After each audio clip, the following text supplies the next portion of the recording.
casa aqui da Balk's, que, gente, é muito gostoso.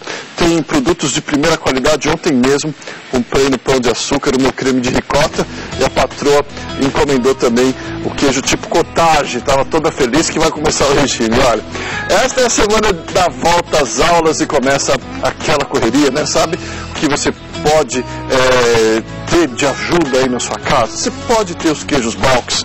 Com eles o café da manhã, os lanches para as crianças também ficam mais gostosos, mais práticos. E você também pode incrementar as suas receitas de forma bem prática mesmo.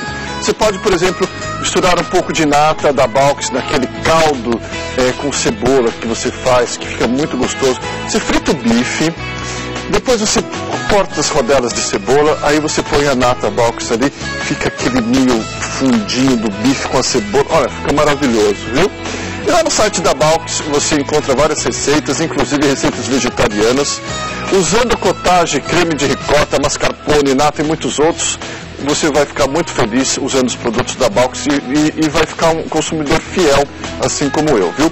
Se você já começou a pensar no que vai fazer para o almoço no Dia dos Pais, no próximo domingo, pode visitar o site, viu? Já tem até receita com o lançamento recente da Balk's, a Lunarella. E a Lunarella é uma mussarela, gente, bem gostosa mesmo, derrete na boca, muito boa. Tem uma sopa de beterraba também com Lunarella, que é muito boa. Enfim, e muitas coisas gostosas, produtos de primeira qualidade.